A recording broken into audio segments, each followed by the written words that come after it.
Hi guys, welcome to the Healing Broken Trust podcast. We're Brad and Morgan Robinson, and today we're talking about 23 things the betrayed partner wants the unfaithful partner to know. So here's why that's important, right?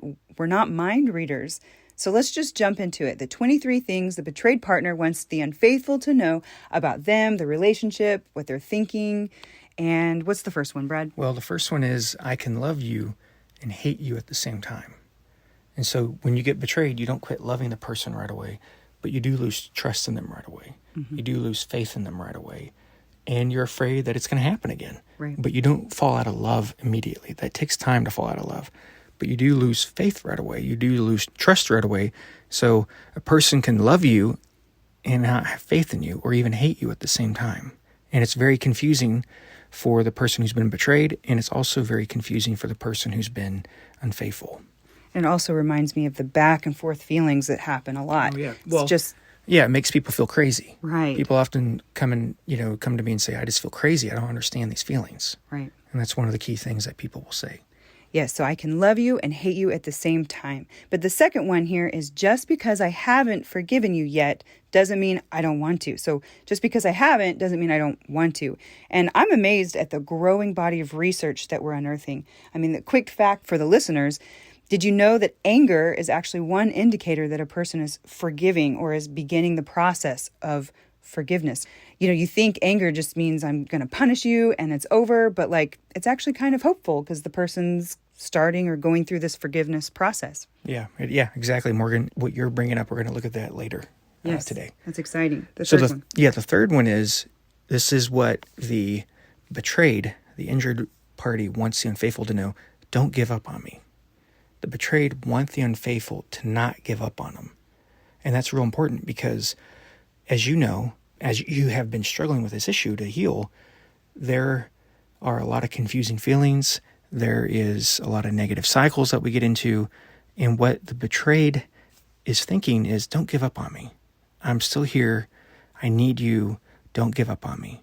I know I have armor on. I know I put up a lot of defenses, but fight through that. Fight for us. Don't give up on me. And that, again, can be really confusing for somebody who was unfaithful, because it's like, gosh, all I see is your hatred of me. All I see is your anger. But underneath that, just like an iceberg, is a lot of hurt, a lot of pain, a lot of sadness, a lot of grief. And what we often see is only the top of that iceberg. There is, pain. But secretly, I'm saying, don't give up on me. Stay with me. I need you to be by my side. Yeah, that's right. That's really encouraging, and naturally so. It's painful. So the fourth one is, I feel alone anytime I'm triggered and you're not there. So I feel alone anytime I'm triggered and you're just not there with me, for me. Either emotionally, physically, right? Yeah. Just be there with me. Yeah, Morgan, that's a good point about emotionally and physically. Part of what will happen as people begin to heal, they also will begin to experience a grief process. Trauma brings about grief as well. And so you can be traumatized by this event and then have grief about the loss of our relationship, the loss of who I was, the loss of what we had. And grief can have its own triggers. And grief sometimes can last longer than the initial trauma symptoms. And so somebody can heal from their trauma through trauma therapy. That's something that we offer as well. But people can heal from that. And then grief is something that lingers. And early grieving is the first 2 years. And so a couple can experience healing in their relationship, and their negative cycle will improve and their trauma will improve, but there's still a lingering grief process that can be there. And you'll see that on the anniversaries. You'll see that on special occasions or dates where people still get triggered. And one of the things I'll hear from people who've been healing is, I still want you to notice me and hold my hand, or just acknowledge this trigger. Just acknowledge what we just saw on TV. It's upsetting to both of us, but we're still healing together, even though we're out of the crisis period of healing. Yeah, and that's where that numbness can come, or the heightened emotion. It's just back and forth, both grief and trauma. Okay, and the next one is number 5. I need reassurance in a lot of little and big ways. I need reassurance in a lot of little and big ways. Really, the person who's been injured, they need a lot of affection, reassurance, love. And what can be tricky is maybe they don't really ask for affection. And I say they need a lot of affection. Maybe they actually want space, not affection. But they need reassurance in the way that's meaningful to them. So they need reassurance. And so you want to give them reassurance. And could be a helpful conversation to have. How do you want me to reassure you? What are big ways? What are little ways that you want me to give that to you? Yes, asking that question is a big deal. So number 6 is, I hope you don't stop helping me heal. So this kind of fear that you might leave or may not be present, but I want your help to heal. I want you to be the healer that I need. Obviously, you need more than that, but that's a big deal, right, Brad? Yeah, and that's kind of a fear that people who've been injured have is, I want you to really be with me. And I feel better when you're by my side. I feel better when you're trying. Which is kind of counterintuitive to the betrayer. Oh, yeah, the person who's unfaithful. And we're going to have an episode on this soon. The things that the unfaithful want the injured to know, the betrayed to know. And one of those is, even though I broke you, I don't think I'm the one who can heal you. Mm-hmm. I don't think I'm the one who can do this because I'm the one who hurt you so bad. But like you said, the people who've been injured and betrayed, they're wanting the unfaithful to know, I hope you don't stop helping me heal. Stay by my side. This gets better when you're doing these things. And maybe I don't always show it in the way I need to, but you really are helping me work through this because I see your heart. I see your willingness to do this. I see your effort. It's really helping me move past this. So don't stop helping me heal. So number 7. Yes, number 7. I can see the good work you're doing, but I'm scared to be close to you. And I think I might actually push you away unintentionally because I'm scared to get hurt more than I already have. So I'm going to repeat that again. I can see the good work you're doing, but I'm scared to be close to you. And I think I might actually push you away unintentionally because I'm scared to get hurt more than I already have. And so I had a conversation with somebody recently, and they said, we've been making progress, and it's great, but we've also had really low periods. And they were asking about it. And we talked about this, and they said, yeah, actually, I'm afraid to get close, even though I want it. I'm afraid to connect. I'm afraid to get close. And I feel kind of, like this weird feeling inside of me, even though I crave this closeness. But once I actually start to get it, I begin to feel scared. And maybe in some ways, we're making the progress I want to make, but we're making it really fast too. And that can kind of scare me because my trust isn't quite there yet. And so there is this weird feeling of, even though you're doing the good work, I'm scared to be close to you. And so sometimes I might unintentionally push you away or even test you just to see, are you really trying? Are you really here? Are you going to put up with my resistance? So that leads us to number 8. Part of my process for forgiving you is testing you. I want to see how committed you really are to me. Another part of my process of forgiving you is having extremely direct conversation about what I need and expect of you if we're going to proceed and move forward. And another part of my forgiveness process is keeping my distance from you. So it's this sort of can I trust you? Mm-hmm. Can I believe you? And I need to kind of silently, in a sense, and sometimes very forwardly, test you, right? Yeah. Well, Morgan, I think what you just said is actually extremely encouraging because it's the normal process that people go through to be able to forgive, is those things that you just mentioned. And so if you're experiencing that, I want to encourage you, you're on the right path, even though it may not always feel like it. But the process that people will go through to forgive is, like you said, I'm really angry. I'm testing you. Maybe I'm keeping my distance from you. And a lot of that looks like negative cycle stuff. And it is, be honest, it is. However, it's also a part of the process that people go through, that everybody goes through, that's healed. Speaking of the process for healing, you may have heard about our workshops and masterclass programs. You may be listening to this wondering, why would we join the Healing Broken Trust workshop and program? We're already in counseling or something else. And Brad and Morgan cover everything they have to say in the podcast anyways, right? Well, not quite. First of all, if you're in counseling right now, you still need the workshop. Individual counseling doesn't solve marriage issues, and I bet your marriage counselor is working on the marriage and missing all the glaring affair recovery issues you haven't yet dealt with. In addition to that, we deal with so much more in the program that we've never covered on the podcast, such as when sharing emotions is not enough, when being the healer doesn't solve the trust issues, or when your spouse isn't helping you heal at all, when cutting off the affair partner isn't simple or straightforward in your situation, when you've decided to re-engage and work on the relationship, but the underlying causes for the affair aren't dealt with, when you think you know why the affair happened and then you're given new information, when you have blind spots and can't see what you're missing, when you're not used to sadness, so you do everything not to experience it, but in the process, you lose all access to intimacy. You're super positive, sure of the solution, thinking everything's explainable, but do you really understand why your spouse decided to look outside the relationship for some need to be met? What need were they trying to meet? These are just some of what we help couples deal with in our workshop and program. So go to healingbrokentrust.com now and join us for the next workshop before it fills up. That's healingbrokentrust.com. And Morgan, I'll just say this: the real benefit of this is speed. Yes. Like you really cut down on the number of mistakes that you make, and those mistakes really add time to the trajectory, the healing process. And so you're going to cut down on mistakes, and you're going to add speed, because your spouse is also going to learn, or your partner is also going to learn the same things that you're learning.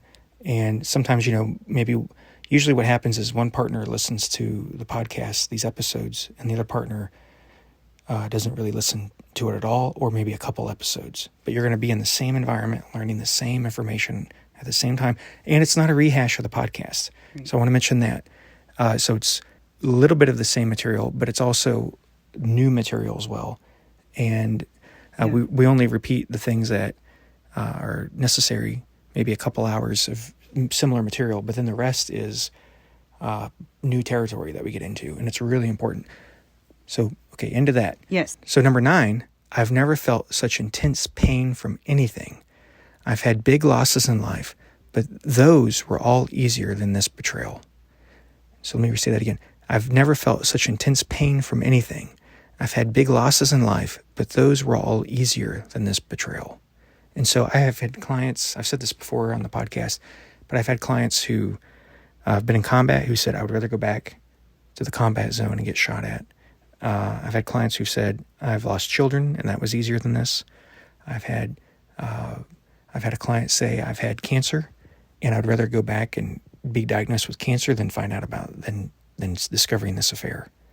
I know I can get through cancer. This has broken me. I'm not sure I can get through this. It's just too much. And this is intensely painful. I remember when I was betrayed and I had a rough childhood. If you were to add up all those things that I experienced in my childhood into a single incident of pain, it wouldn't have equaled what I went through when I was betrayed. It was devastating. And so that can be discouraging for the person who was unfaithful. They see how much pain we're in, and it brings up their shame. Like, oh my gosh, I see how hurt you are. I see how often hurt gets expressed as anger. Hurt is a primary emotion. Anger is often a secondary emotion, even though it can occasionally be a primary emotion. But I see your anger, and I just see how much you loathe me and hate me as the person who broke your trust. And then I get discouraged. And then, unfortunately, what can happen in that negative cycle is the person who was injured begins to stay alone in their pain. And so it gets tricky. And that's where it's helpful to have help with a situation like this. Yeah, absolutely. And number 10, I'm not yet entirely sure you won't do this again. That's such an important thing to say. Number 10, again, I'm not yet entirely sure you won't do this again. And this, like I said, it's important. We have to be sure that it won't happen and won't happen again. And but it requires that you deal with it appropriately and fully. And that's why, we've created the Complete Healing Broken Trust program, and it's why it exists, so that we can go beyond the podcast and personally walk with you through the healing process to make sure it doesn't happen again.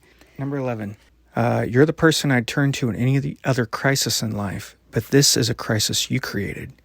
I'm not entirely sure how to turn to you, or even if you want to be there for me. So number 11, you're the person I'd turn to in any other crisis in life, but this is a crisis you created. I'm not entirely sure how to turn to you, or even if you want to be there for me. So that also is another dynamic that people who've been betrayed feel, and they want the unfaithful to know, is that you're my person. You're who I would go to in any other situation where I was devastated, and I would lean on you for support. But this is a situation that you created for me, and I don't know how to really turn to you. I don't really know how to approach you softly. I don't know how to approach you without anger. I don't know how to approach you without just deep sadness. I don't know how to talk to you. I don't know how to engage with you. I don't know how to approach you in a way that you can really hear me, because I'm confused too. I'm scared too. And I don't know, I don't know what you mean. I don't know what I mean to you anymore. Mm-hmm. And so that's real important. Yeah, absolutely. Number 12, I realize this affair may be in the past for you, but this is something I've just discovered or is recent for me.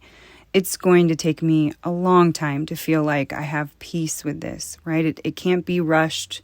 It's a process, but it's going to take a while, and it needs some consideration. Yeah, and Morgan, to add what you said, it's usually the affair. Sometimes the affair is over years before the betrayed, find out about it. Sometimes sometimes the affair is ongoing, or just it's happened. Like they find a text message because the affair is happening, but sometimes it's been over for a while for the person who was unfaithful, and an old email gets found, or something gets discovered, and for them it's done, it's in the past, and they want to just sweep it under the rug and compartmentalize it, and it's why are you making a big deal out of it? It's over. It's not a big deal. That was years ago. But for somebody who just discovered it, it's a fresh bomb. It just went off. And so one of the things that they would say is, I want the unfaithful to also be sensitive, because it is recent for me. And so number 13, I feel like I'm going crazy, but every little thing now can make me cry instantly or get angry really quick. I have no control over my emotions. I feel like I'm going crazy. Every little thing now can make me cry instantly or get angry really quick. I have no control over my emotions. And so one of the things that will happen for people who've been betrayed is they struggle to regulate their emotions. Maybe they suppress them in an attempt to control them, but other times anything can be a trigger. Anything can be a trigger. Yeah, they can't control it all the time. Okay, number 14.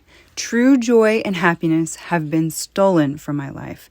I feel like, it's very difficult to feel these feelings of joy, or even like to believe them, right? You might feel them, but it's almost like separated from you. You can't truly feel it, right? The happiness or the joy.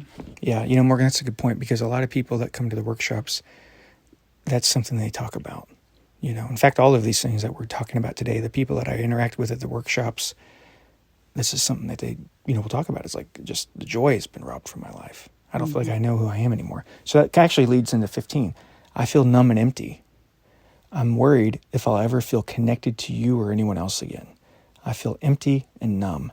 I'm worried if I'll ever feel connected to you or anyone else again. I remember when I was betrayed, that was something I definitely felt. It was just numb and empty. It's almost like, is this my life? Did this really happen? There was confusion immediately after, thinking like, this person would never do that. But I feel empty and numb. I'm worried if I'll ever feel connected to you or anyone else again. And part of what happens inside, and it's similar to 14, what you just said about true joy and happiness being stolen from our life, is you feel dead inside. Mm-hmm. You just feel dead. You just feel like, even though I'm living, I'm dead inside. Right. It's kind of gone or missing. Yeah. So number 16, I worry you're only here because of the kids, money, or what people will say. So I'm worried that you're only here for the kids, money, or what people will say, which, is a fear. It's a true fear. Yeah, that's a good point, Morgan, because people want to feel chosen. Mm-hmm. Part of security is knowing that we're cherished and chosen. And part of, you just replaced me with this affair or affairs. And now I'm curious, like, are you really here for me or the kids or some other reason?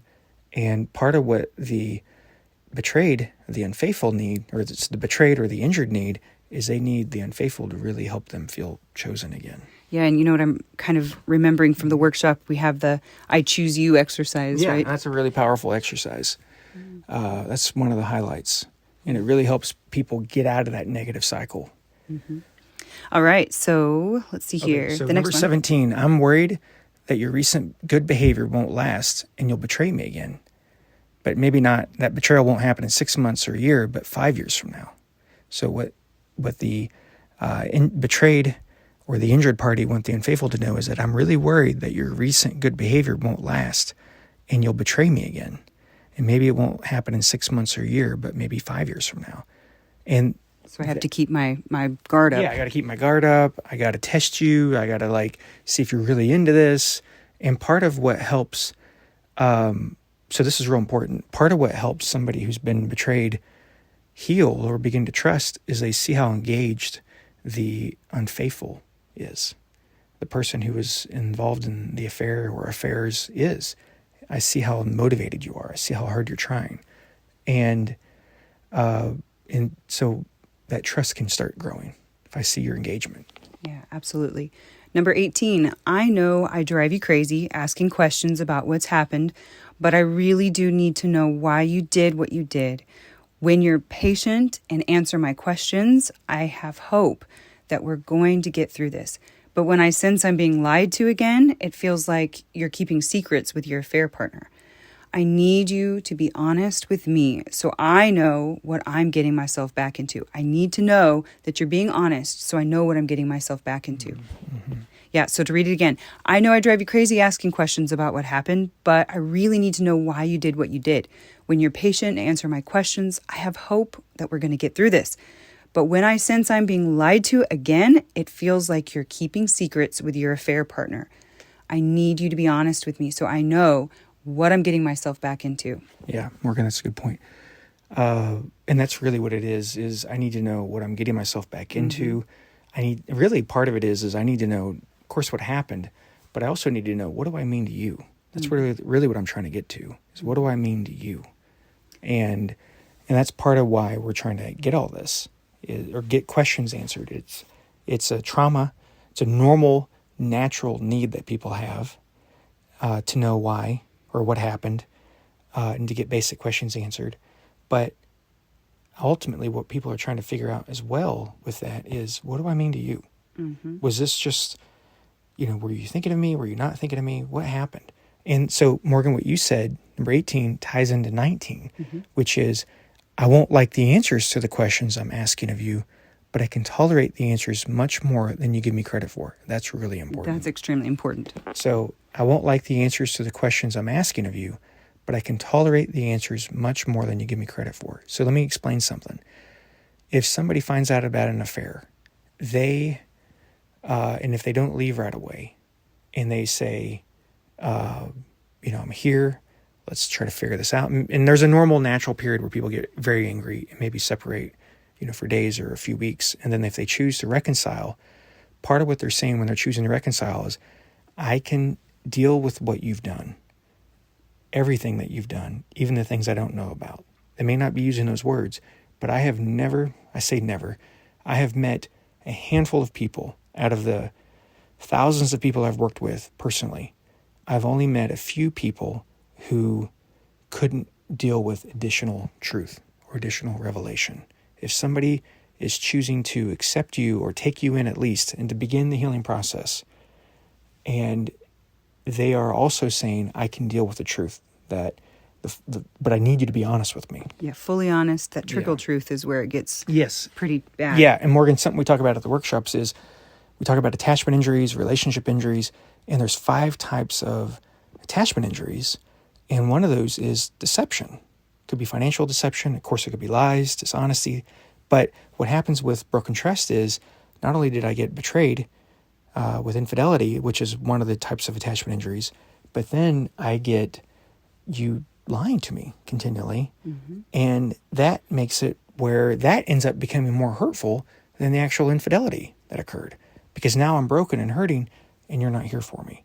And so people who've been betrayed can tolerate the answers much more than you give them credit for. And let me mention one last other thing. And that is, there's an article I read recently, and it said that it's from a study, and this is about dating relationships. People in dating relationships will put up with 4 deal breakers before they end the relationship. So there's this whole idea of respect, and we ought to respect each other, and we ought to have self-respect. But there's this idea of you don't have respect for yourself if you put up with somebody cheating on you, or if you put up with somebody treating you wrong. And I'm not condoning abuse. I'm not condoning situations like that. But people are very resilient and very strong. And in a dating relationship where there's no children, you probably know this person for a year or two, you're not married, you haven't made that kind of commitment, people will put up with up to 4 deal breakers. So they'll tolerate 1, 2, and 3, and it's on the 4th deal breaker where they actually end the relationship. And if you have spent 10 years with a person and you're married and you started a family, people can tolerate more deal breakers. People are inherently strong. And so my point in saying that is, and I hope I'm making sense, but the person who's been betrayed is a lot tougher and a lot stronger than you're giving them credit for. They can handle the truth. And are they going to like it? No, they're not going to like it. But they deserve it. They're asking for it. And it's a legitimate need. People need to know that. There are dozens of studies on how important honesty is after betrayal. People need to know what they're getting back into, and they can tolerate it. Right. And it's interesting that people who barely know each other can deal with 3 deal breakers before they kick the bucket, right? Yeah, well, that's a good point, Morgan, because people feel like, what's wrong with me? I'm tolerating this. I'm putting up with this. There's nothing wrong with you. You're normal. Right. What's not normal is when people have such a guard up, such a wall up where they can't tolerate anything. Right. That's not normal. Right, because we naturally want to give people the benefit of the doubt when we're healthy, when we're in a good place with ourselves. Like, we naturally want to give people the benefit of the doubt because we know that we're all human, we make mistakes. So absolutely. So one last thing, I'm not condoning violence, I'm not condoning abuse, I'm not condoning those kinds of things. Violence is not good. Physical violence is horrible. People really get destroyed by that. So I'm not advocating that's okay to stay for. That's not okay to stay for. But by and large, people can deal with stuff, and they're very strong, and they can tolerate the truth. If they're asking for it, they can tolerate it. Absolutely. So number 20, I'm never listening to you over my gut again. If my gut tells me you're lying, but you say you're being honest, I'm siding with my gut. So if I'm never listening to you over my gut again. I'm going to trust my gut no matter what.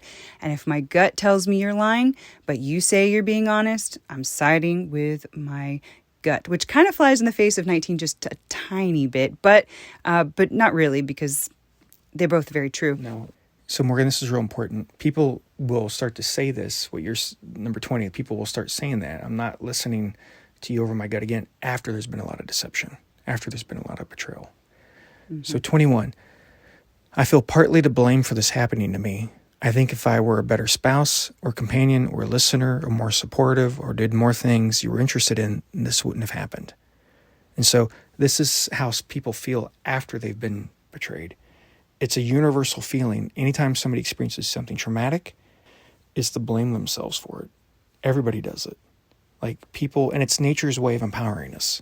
So if I experience something traumatic, we think, just like what we have written here, people will feel partially the blame for it. They'll think if I were a better spouse or companion or a listener or more supportive or did more things that you were interested in, this wouldn't have happened. Now, is somebody who's been cheated on, is it their fault that they got cheated on? Of course not. There's other options that the unfaithful had other than cheating. And so it's not your fault if you've been betrayed or cheated on. The person who acted out, they had other choices, other options. But I think our mind will naturally go to solutions, right? We'll say, well, maybe I could do this better, or do that better. It's almost like we're subconsciously trying to find our power again, right? We're trying to come back into control over our life. So we'll say, well, maybe I was partly to blame. What can I do to prevent this from happening again? That's a great point, Morgan, because part of happiness is controlling what you can control. And so what people sometimes will do is they'll take over more responsibility than what's really theirs. Mm-hmm. And so, but it's a universal feeling that has been identified in attachment theory and trauma theories where people will, and it's actually nature's way of empowering us. Mm-hmm. If I were faster or stronger, that lion wouldn't have almost got me. If I were faster or stronger or smarter in some way or planned better, then that, hyena wouldn't have attacked me. So we will blame ourselves as a way to empower us. Right. To find a solution somehow. Yeah, to find a solution somehow. And that may work short term in a situation, but the problem is when this becomes more of a toxic, chronic feeling. And then we get stuck in it. And that really becomes like these really negative self-hatred thoughts that people can have, or even unforgiveness towards themselves. Right. And so that's something that we've been able to help people with, is that unforgiveness towards themselves and forgiving themselves. It's very important. There's a fine line between that, taking a natural, empowering position or a unhealthy position like you're talking about. Okay, so number 22. Not only haven't I forgiven you for this happening, I haven't forgiven myself yet. Not only have I not forgiven you, but I haven't forgiven myself yet, which is really important. I mean, that's kind of that toxic line that we're towing, right? That line of, there's this empowering position where, you know what, I'm going to pick myself up. I'm going to, strengthen myself. I'm going to do better next time because, we somehow naturally know that it takes two to tango, right? Mm-hmm. Obviously, I'm not saying that you should have been cheated on. That's not okay ever. But then now you've got this other piece where it's like, I haven't forgiven myself yet for the things that I messed up on. And we have to be really careful there. That ties into what we just said. Mm-hmm. And it also ties into what number 23. The 23rd, the final point, and there's others that you could add to this list that we just didn't. But the last thing that people who've been betrayed want the unfaithful to know is, I know I didn't make you cheat on me. I realize that.